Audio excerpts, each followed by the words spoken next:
In 1989, Alan Kraut began an incredible odyssey. 25 years later, APS, the organization he helped create and led, is the most influential and important professional organization in psychology. And today, we are sitting together on this stage, along with an audience of friends, families, and colleagues, to talk about this quarter century in the life of a remarkable organization and a truly remarkable person, Alan Kraut. So let's start with some background to set the stage. Could you tell us a little bit about where you grew up and what your family was like? And to illustrate this, I have this lovely picture. Wow. I grew up in Big D, Danbury, Connecticut. Maybe not the Big D.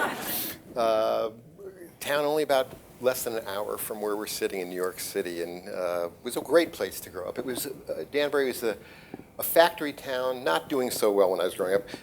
Turns out Danbury was the hat capital of the world.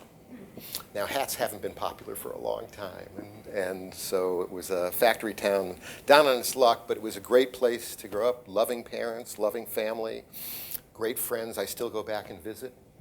That picture, the truth is, that picture was taken the weekend I won Best Twister, 10 years old and under, in Danbury, Connecticut. Honest. Made the Danbury News Times. I think that might have been the picture for that. I don't know. That could be a really important touch point for this interview, because later you will actually see Alan dancing. So let's remember that. So your mom and dad, what kind of work did they do? My parents were born in Eastern Europe, emigrated to the United States as kids, kind of teenagers. Grew up in the garment industry in New York. It's a very Jewish industry, and kind of saved their money and opened a mom and pop clothing store on Main Street in Danbury, Connecticut. Kraut's Children's Outfitters. In fact, I got to wear things that didn't sell well. So I would come in, I would have to convince people, no, this is not the same shirt I've been wearing for 3 weeks. It's just, these are 3 of the exact same shirts that never sold. You don't know this. I guess we never talked about it, but my father also had a children's clothing store, and I also got the hand-me-downs too. Yeah, interesting. So, and your sibs? Yeah, 2 older brothers, 8 years older and 4 years older. My middle brother is, in fact, a distinguished psychologist at Carnegie Mellon. My oldest brother, a teacher, now retired, kind of one of those teachers that changes kids' lives. I've met his students, great kids. As my mother would say, one more brilliant than the other. And which one was she referring to? She was referring to my middle brother. In fact, for me, she would say now, so my brother's 8 years older and 4 years older than I came along. And there were times when I was growing up, I swear, and she meant this in the nicest way. She'd go, Alan, I think I might have had you too late in life. So you went on to undergraduate work at the University of Connecticut, and you majored in education. And then you went into the doctoral program in developmental psychology at Syracuse and got your PhD in 1977. So what were you like in college? And were you sort of the same way you are now? Or? I spent so much of my high school in a pool hall, honest. I would sometimes come home, I would remember I would have shoulder aches from playing pool for 8, 9, and 10 hours. Went to college, did the same kind of thing. I was too much distracted, pool, gambling, maybe some substances I shouldn't have been doing, and in fact, dropped out of college the middle part of my sophomore year, and kind of became, for that year, hitchhiked around New England and played pool a lot, gambled a lot.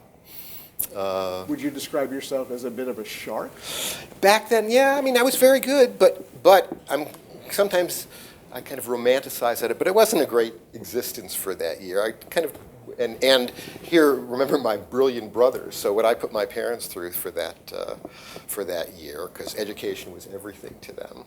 But got back into things, went back to school in I forget what it was, 1970, I guess. It must have been in the 70s. Yeah.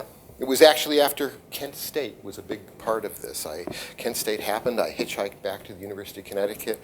Even then, I got involved in the anti-war movement, but maybe not so committed. I remember playing golf and tennis in the morning and demonstrating in the afternoon. So it was good. But I thought, boy, this is for me. So I reapplied to school and got back in the next year and became a much more serious student. And maybe it was because I had wasted that first year and a half that I thought I hadn't kind of learned enough. And so with the help of, we all have them wonderful mentors at the University of Connecticut. Some you know, some you don't. Mike Turvey taught me introductory psychology. A social psychologist named Skip Lowe, Charles Lowe, was a very important person. My psychology mentor was a guy named Bernie Carmel, who was a Richard Walk student and the Walk and Gibson visual cliff. And he had the original visual cliff, or one of the original visual cliffs that I did animal research on back then. Dark rearing of rabbits and putting them on the visual cliff. Never got research results, but I had great lectures that I would take out of that. Decided that I hadn't yet learned enough, and so then went on to, and committed to psychology, went on to graduate school in Syracuse, and stayed there for 4 years, yeah. Yeah. How would you describe your sort of introduction to academia and when you entered the doctoral program? I mean, were you a serious? Yeah, I think I went in with Syracuse was a wonderful place for me back then. It had an NIH training grant. I had this wonderful advisor, guy named Dan Smothergill, who was came out of the Gibson PIC.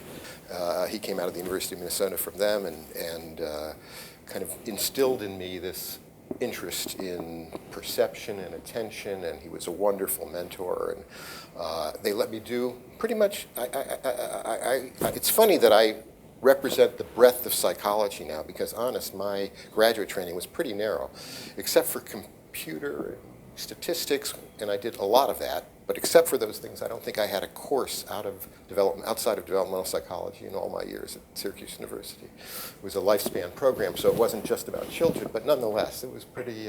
But it was a wonderful program, and I got to do lots of interesting things.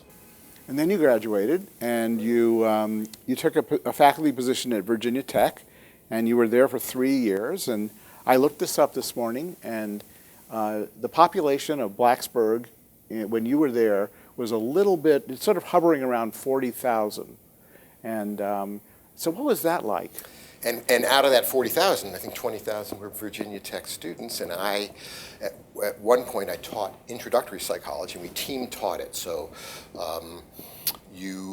I taught it for 3 weeks, let's say. You teach the same lecture 3 or 4 or 5 times a week. We taught 3,000 students a year, so I might have taught classes with 400 and 500 and 600. In fact, it was one of the, you teach the same class over and over again, and on Monday and Tuesday, and then you teach it 3 or 4 times, and you start to have these out-of-body experiences, you know, or you'd wonder whether this spontaneous joke you were about to tell, you've already told in that same lecture.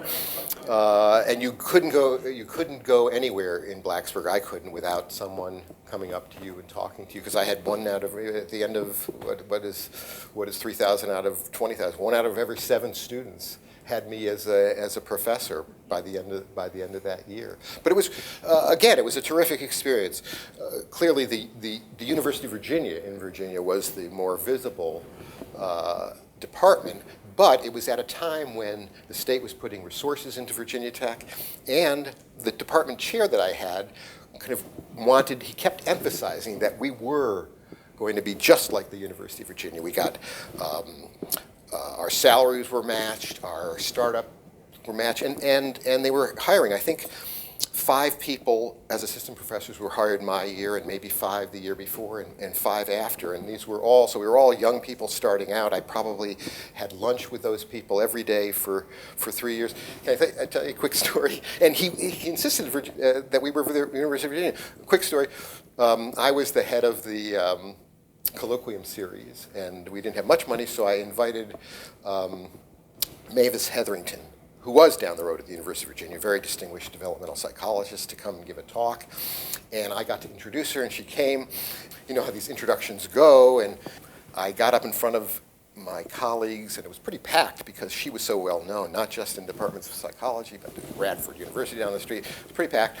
And I'm saying where she'd been, that she'd been at the University of Wisconsin, and now she was at, and I kind of stumbled, and now she's at, and like I couldn't remember, and my faculty colleagues were kind of a little embarrassed, and they actually, you could hear them say, University of Virginia, University of Virginia, and I, what? University of Virginia, and I said, oh, and now she's at the University of Virginia, and then I looked at my chair, I go, University of Virginia, Charlie, I thought this was the University of Virginia. I thought we were and she loved it. In fact, Mavis loved it. In fact, she then kind of helped me settle, wrote me a letter for some positions in Washington. I had never met her before that weekend, but we got to be. Yeah, and your lives intersected a number of times around APS later on as well. Absolutely, I know. Yeah. Another thing that happened in that period, which is very, very important, is that you and Jane became an item. That's and right. I believe this is the original wedding on the left, Yeah. and then the Elvis impersonator renewal of the vows 20 years later, or? About 20 Many years later in Yep. Las Vegas, actually. In Las Vegas, why not? Yeah. So We got the fat Elvis. So I actually don't know the story of how you met, and We were graduate school students together at Syracuse University. The Department of Psychology at Syracuse was an unconverted hospital of the Good Shepherd, so that the Department of Psychology took up several floors. I remember social psychology was on the 5th floor, was the old operating table, so they got air conditioning. We were on the 3rd, developmental psychology was on the 3rd floor. But anyway, Jane, graduate students were in semi-private rooms, with a bathroom between us. yeah. And in fact, I think what really attracted me to Jane is because she decided that I was kind of clean. It was one of my better qualities. And just without, violating any confidences, this has been a marriage. It's been your entire adult life. Did you know right away that this was the right person for you? No, I was in my. You think that's funny? Would someone give Dr. Steinberg some smelling salts? No, in fact, we were. I was in my last year of graduate school when we started going out, and I knew I was going somewhere else. I didn't know exactly. I don't think I had the job at Virginia Tech yet. But the last thing you wanted to do was start a long-term relationship in your last year. Jane had another year to go, but that's the way life is, And so I went to Blacksburg, and then Jane got a postdoc at Ohio State, and we kind of had this long-distance relationship. And we decided the next town that could support 2 psychologists, the other one would go, and we ended up in Washington. I can't believe we would come to Washington for conferences, and we'd be coming back from whatever session we attended or presented at, and walking back to the hotel. I can remember us saying, boy, wouldn't it be wonderful one day to live here? Wouldn't this be something? And 3 years later, you guys were off to Washington. Yep. And came to Washington in the summer of 1980.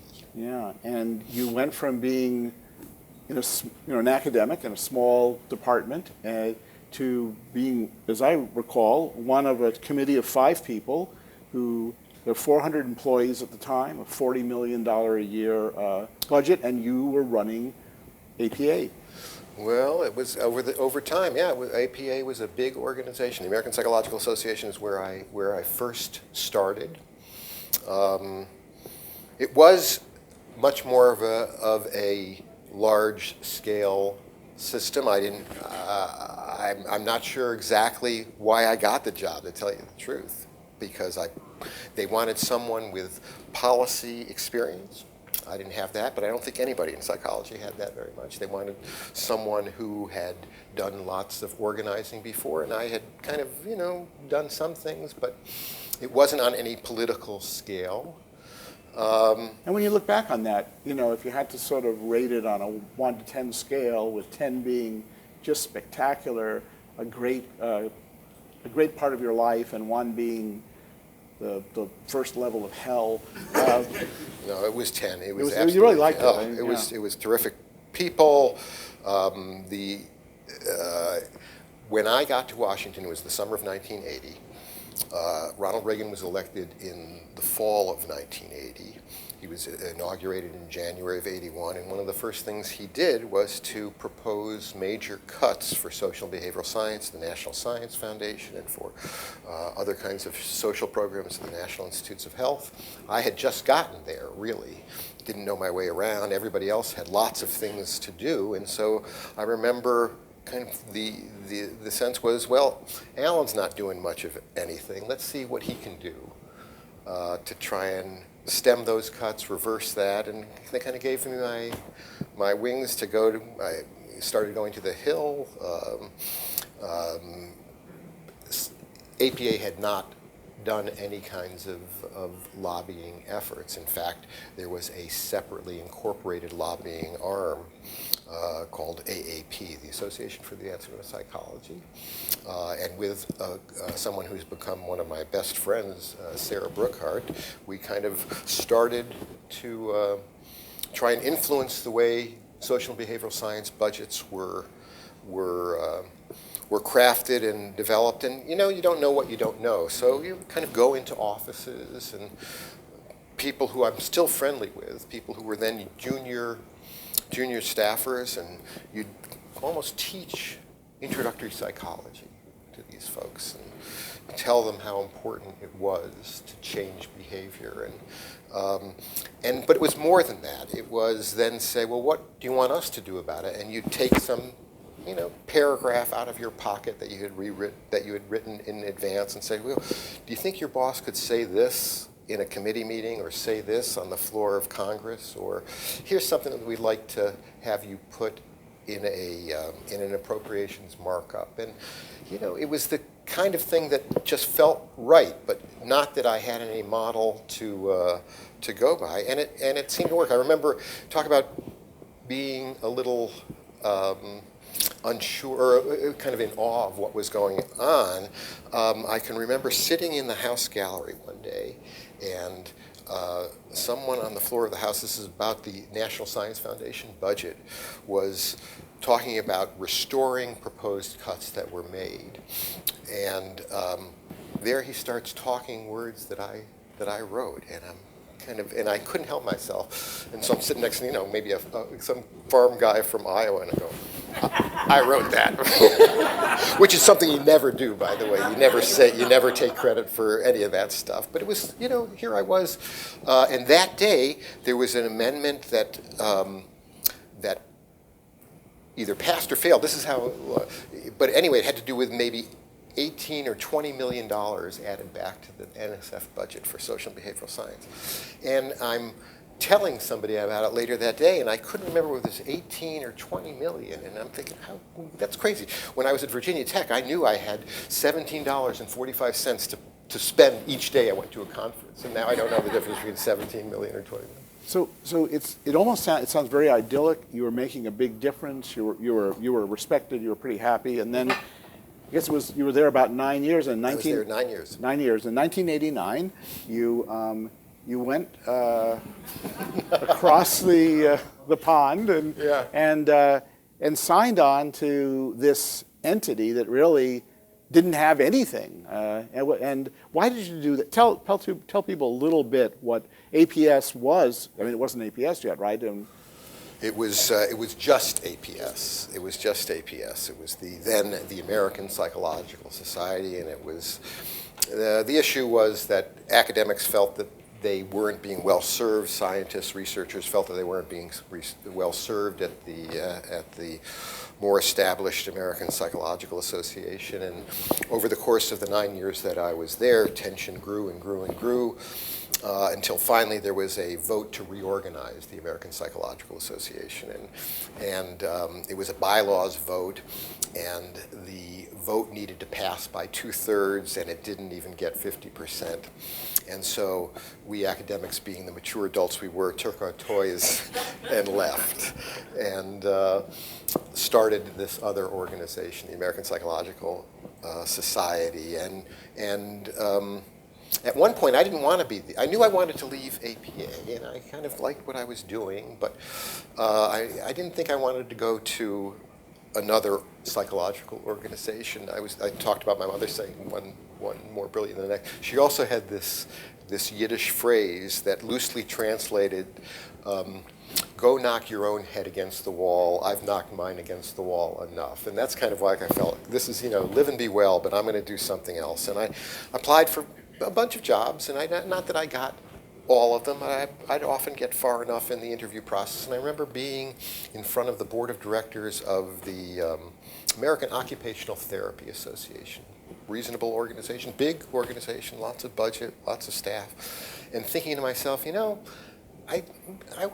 I kind of want to be a psychologist. I like being a psychologist. So I went back to the folks who had approached me, and they were wonderful people. They had Chuck Kiesler and Paul Thayer and Janet Spence, and said, "Yeah, I'll do that." Area. Yeah. This is these are the gang that you're talking about. Yeah. Yep. There's an apocryphal story about the digs, the original APS digs. Could you just describe them? They were so deluxe and so wonderful. We rented a 2-bedroom apartment on above a liquor store on a seedy side of Capitol Hill, and definitely wasn't zoned for a nonprofit association. For psychological No, it wasn't. It wasn't at all. And it was that was also in the summer. This was the summer of '89 that I moved in, and it was so hot that summer. And these had window air conditioners, I remember. And you'd get a call, and you'd have to turn the air conditioning off so that you would be able to hear the call. And so all those calls back then were only like 30 seconds, because then you start kind of sweating and call you back. And there were 3 of us that started this. Alan Walker, Patricia Redmond, and I were the 3 staff people that started it. They were kind of administrative people and an IT person. In fact, I remember Alan Walker. I loved this. What this meant for the rest of APS as we've gone along. But Alan Walker, so we were 3 of us. Alan Walker, the first day that we were to start, his wife had a baby, and so he took paternity leave. This first 2 weeks of being so then we were only 2. But when we were 3, we'd come back, we'd get phone calls as if we were a big organization, and they would say, I would say, APS, can I help you? And they'd go, well, yes, could you connect us with accounting? We go, you want to be accounting? No. I was accounting last week. You can be accounting this week. But it was a wonderful startup. But yes, I went from this $40 million a year, 400-person staff organization to an organization that was first 1 and then 3 of us, where we weren't even sure how to get the rent paid over the next. In fact, APS had been a all-volunteer organization for its first year. It was wonderful. I mean, people were so passionate about what APS was doing. But everything was being done in different parts of the country. The first convention was planned out of Boston because someone there was an important volunteer, and the newsletter was out of University of Nevada, Reno, I remember, and Janet Spence was president out of University of Texas, Austin, and Milt Hockel, who was so important, was at the University of Houston. He was the treasurer, and our membership office was in Norman, Oklahoma, because some of the University of Oklahoma, and my job was to bring everything thing to Washington. So I brought things to Washington, and going from this $40 million a year organization, realized that we were in debt at about to the tune of something. I remember this number, $89,000. That we were in the hole, $89,000. And so I remember, and I had young kids, and I knew if I screwed APS up, I wasn't going to get another job in psychology because there were some bridges that were burned. And so I didn't get paid for the first several months of this. But you mentioned Jane. There was never a doubt that this was the right thing to do, and she worked. And we had kids that were young, but what's college anyway? Beauty school is just fine. But it all worked out. It absolutely worked out. And those people, I can see Janet and I can see Sandra Scarr there, and Dorothy Eichhorn. In fact, I spoke with Dorothy Eichhorn's son just this past week. I talk to him almost every week. You do? Yeah. It's really nice to let me know how she's doing.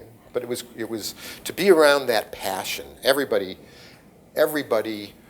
was so enthused about this new organization. I knew it was a lock to be. Maybe he had a couple of stumbles early on, but it was a lock to be a successful organization. So in my mind, sort of living through that time, kind of seeing this thing emerge, the defining event was really psychological science.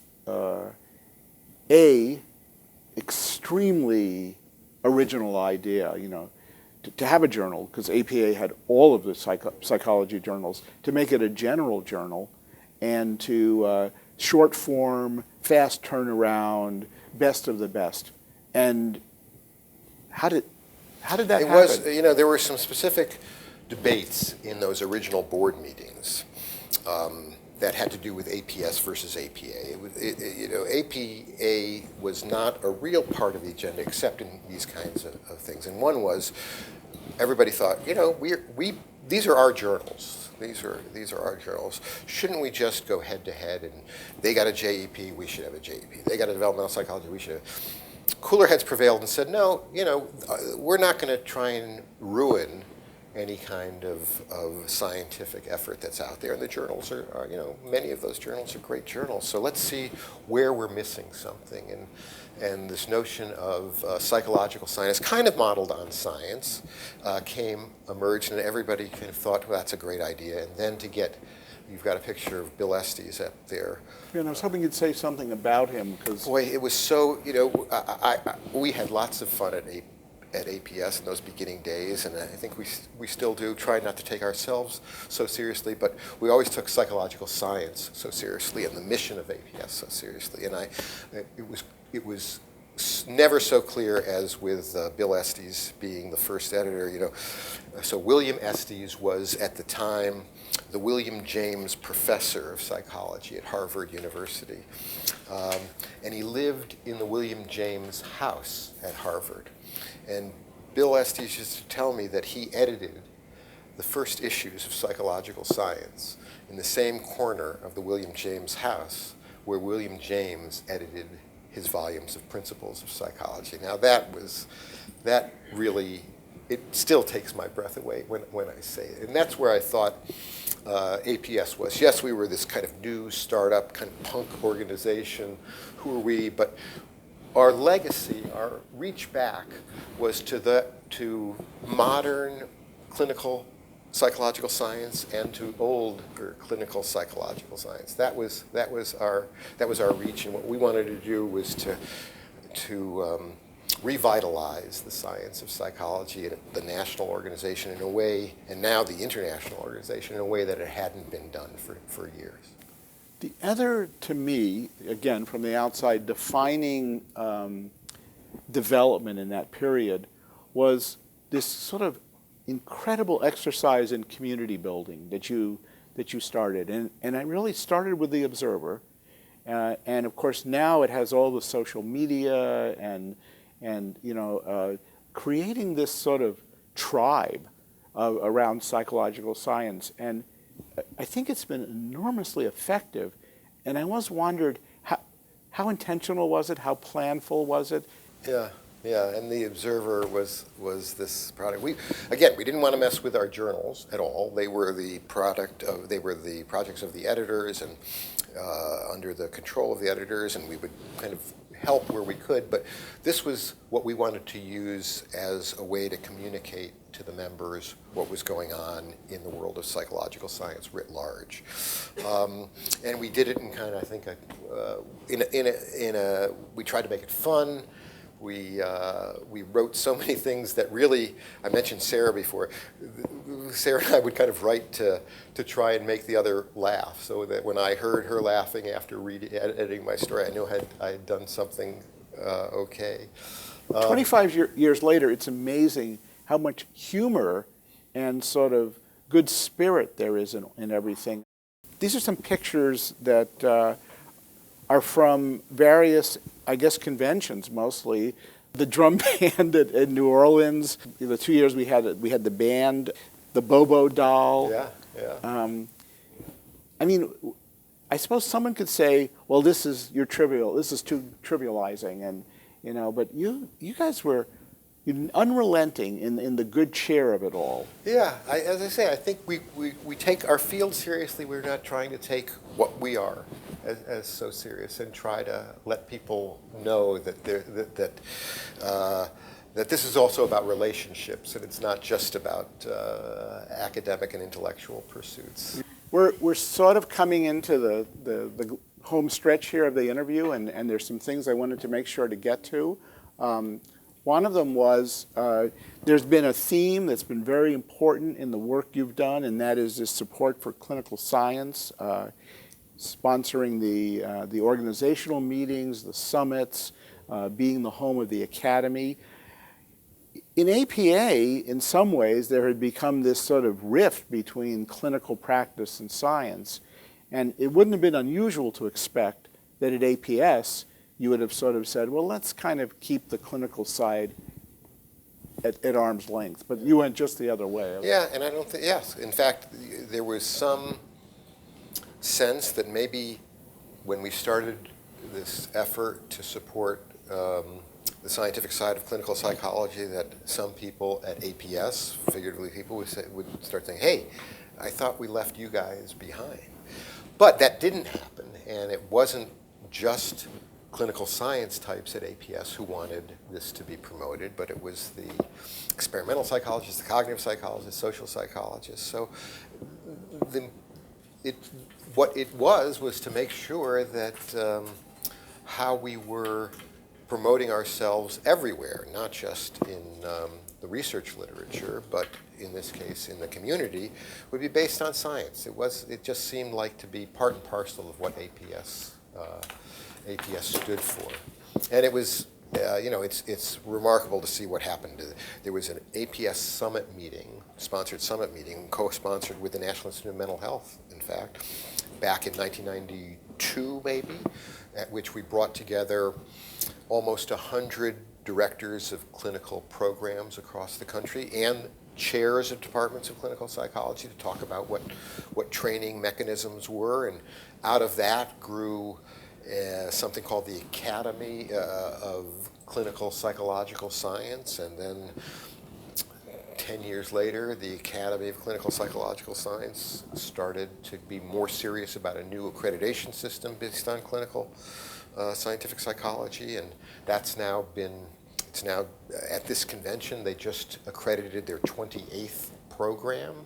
And these are these are the best programs in the country for clinical psychology, and this new accreditation system is starting to be recognized in federal regulations. There are pending regulations at the Veterans Administration and in a couple of state laws that now recognize it. It's in a funny way, it feels like the start of APS all over again, and it's a great feeling because it's not about APS or even just promoting the science as by itself. It's about kind of public good. And we know we have so many things to offer. And one of them is an approach to clinical psychology that's based on what we know. Yeah. And of course, it's had this amazing effect in the field of reintegrating this very real-world concern and placing it back at the same table with science, which was originally where they both were supposed to be. And it's a model for what we've been calling integrative science. You know, to be a modern clinical psychological scientist these days, you can't just be an old-style clinical psychologist. You have to know about neuroscience and genetics and psychobiology and social psychology and cognitive science. You really have to, and that's what we think this new accreditation system and this new way of looking at.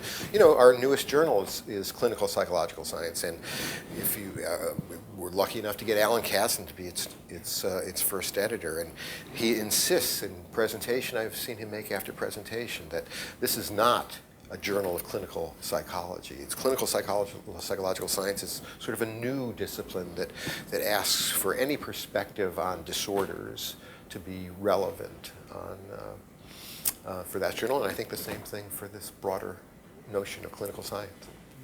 So we are now at what we like to call the lightning round. Whoa. And I'm just going to ask you a bunch of questions, and you have to hit that buzzer. Yeah.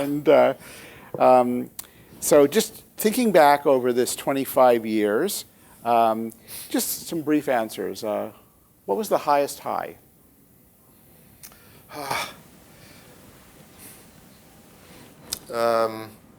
Recognizing, you know, one of the first major initiatives of APS was creating, and I'm going to say it here, don't tell anybody else, but that creating the Social Behavioral and Economic Sciences Director at the National Science Foundation. It was so, and it harkened back, when I first started at APA, my first outside meeting, I was just brought along, I didn't know much then, I wasn't allowed to talk, was at the National Science Foundation, where there was this effort to create a separate structure for social and behavioral science.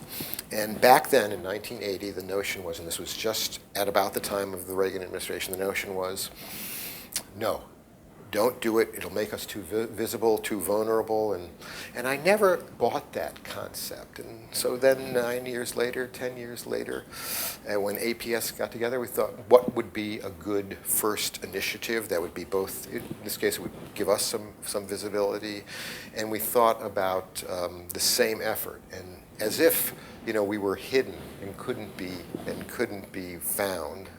On the other hand, having an administrative structure for social behavioral science, I felt gave us a seat at the table. And it's kind of, you know, even in a mundane sense, it's hard to be nasty with people when you're having dinner with them. And this would put us at this table.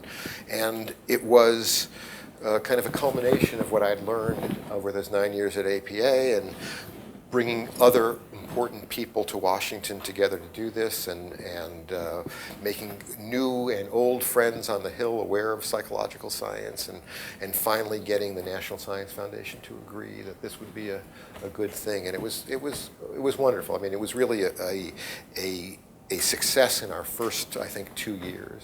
It was great. The lowest low. Lowest low. It's not.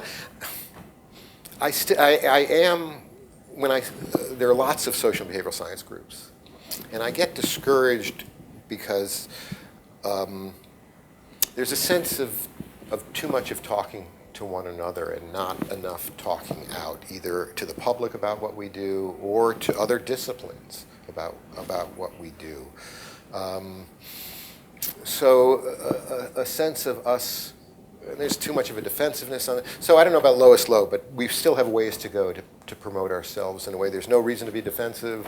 We have such important things to say, and anyway, that's, yeah. Our best ally, your best ally.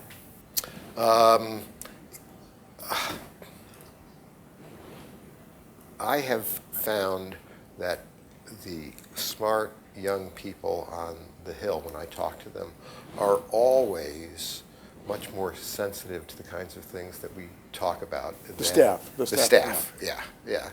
Who are the people who get things done. More sensitive and more receptive to what we talk about than kind of ingrained senior people at, say, the National Institutes of Health or NSF who are not behavioral and social scientists. So I'd say the best allies are those people who have, who are in influential places, who have a broad sense of what's important, who want to do what's right for the American public and kind of are receptive to our messages. The most formidable foe. You know, Don't look at me. I'm on your side. and nobody can stand up to it. No. Formidable foe. I don't know. One of the remarkable things about us, we're still a modestly sized organization, but I think we can go toe to toe with, with just about anyone. I can remember early on thinking at the end of a legislative season when you'd see all the report language that we had written in legislative, you go, you know what, the American Medical Association couldn't have done better than we did in this session. So I don't know about that. I'll give you an easier one, and then Sarah Brookhart. Yeah. And the staff. Yeah. Well, it's such a great staff. And Sarah, we met on the softball fields at the American Psychological Association. There was, do you have something like that? Oh, whoa.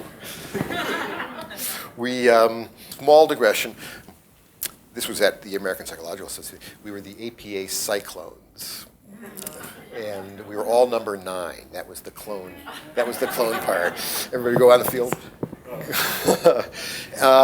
And Sarah and I kind of bonded on that softball field, and we've been kind of partners on scientific and academic settings ever since. Did lots of things at the American Psychological Association, and then Sarah went off to start a legislative office for a friend who had just gotten elected to Congress, and we reconnected years later at the beginnings of APS. But it has been Sarah and I and so many important staff who have created APS, and we've, there are things that we do. We've gotten people who've gotten married and who've gone off to do many different to things. each other. No, we've never had a couple getting married. Never had a couple, but we've got, people who've been with us for 2 years and 5 years and 10 years, and it has been wonderful working with the staff. We still do things that we've done right from the first day. You still do that Friday lunch thing? APS buys lunch for everybody on Friday, and we kind of sit at a table. It's getting pretty big. Sit at a table. We don't talk shop, but we do talk what we're doing for that weekend, or what happened on TV, and what movies are out. It's great. We've had people people who started with APS, maybe it was their first job, who are now, we've got someone who's a producer at NBC, we've got people who've gone on to law school, we've got people who've written books, people who are executive directors of other associations who started with APS. It's been wonderful to see. Natalie Rothert, who's here, was her first job out of undergraduate school. Now she's in charge of this convention, this 5,000 person convention. Yeah, Great the to see that stability kind of this, compared to most organizations, especially Washington, it's remarkable. I mean, someday you'll have to tell everybody how to pick people and how to pick staffers and how to create these lifelong relationships. It's quite unusual. Well, it has really been just an incredible experience. Yeah. So Fitzgerald is famous for saying that American lives have no second chapter, and you've really told a story of a life that's already had several chapters, and I guess we can't finish this interview without talking about what's the next chapter for you as you go on into the next challenge and the next phase of your life. Huh. Well, we talked about clinical science. I would like to stay involved somehow in the clinical science movement. I also am so proud that the APS has been in the forefront of what kind of we'll generically call the open science movement, about transparency of research and replicability and those sorts of things. we have led the way in not just social behavioral science, but in lots of sciences. I'd like to stay involved in that. But the truth is, I don't know, we mentioned Jane. Jane has just finished her career, 35 years at the National Institute of Mental Health, and I'm going to mosey on down the road here in some months, and we'll see what happens. I'm looking forward to it, but I don't have anything really mapped out. You know, I didn't get to ask this, and I actually was curious. I might come back and ask you another question about this, but one of the amazing things about you and Jane, besides the fact that, you know, you have such a wonderful marriage, is that you both have these very high-profile, very Washington careers, and often, you know, were on different sides of issues and had to have firewalls and whatnot. And yeah. How Jane is pretty high official at NIH and for many years at the National Institute of Mental Health, and we've sometimes, not on my side, on her side, have been, I would say, in conflict of interest where I couldn't have anything to do with her and she had anything to do with her. I actually remember times when each of you confided in me. Is that right? You know, that's how desperate you were. I remember one. This is a kind of a silly example, but it's kind of fun. Jane was the acting director of the Division of Clinical Research at the National Institute of Mental Health, and before she took that position, we, APS, had a small grant from that same division. I think it maybe was for a conference, and then Jane took it over, and when you have that, you know, her husband was getting money from her division, so she could have nothing to do with it, and you can't delegate conflicts down, you have to delegate conflicts up. And so that when I wanted some variation on this grant, like extra pencils, I'd have to go to the director of NIMH to get the variation, because he was the only person above Jane. So since we're talking about you and Jane, and the other really important part of your life is you have these two remarkable children who are now grown, and how are they playing into this next stage of your life? Well, and maybe you can tell people a little bit about them. Julie and Andy, who grew up in psychology, but don't tell them. But kind of next stage of your life, that's what we're going to do. Whoever has a baby first, we're going to move. We're going to move next door. Sounds like a Woody Allen movie. Yeah, the kids have been wonderful and pretty much integrated. I think what they've seen are two parents who love their families but love their careers, and in fact, that is a kind of a lesson here. Is to kind of, if you can choose this stuff, Jane and I are very committed to what we do, and what we do is psychological science. Jane probably broader in mental health and mental disorders, but I don't mean that as separation of the professional life from the personal life. Our kids grew up in psychological science. He asked my son the two logos that he knows best for the clothes that we gave him were not designer clothes. Kirkland was one, and APS wear was the other. So there were always an APS T-shirts or APS hats or APS jackets. Or our friends are in the biz. You're of course one of our good friends. Andy and Julie know those people. They never wanted to be psychologists. We did beat that out of them. So we've reached the end of this interview, and I want to thank you for talking to us about your life. And I know that it was something that you had mixed feelings about doing. Yeah. And I want to thank you for being a great friend for so long. And on behalf of the entire psychological science community, I want to thank you for the careers you've nurtured, for the fights you have fought, the good fights, and almost always won. On behalf of psychological science and 25 years of dedicated, inspired, awe-inspiring, fun-filled, and dazzling service to APS. Thank you, Alan.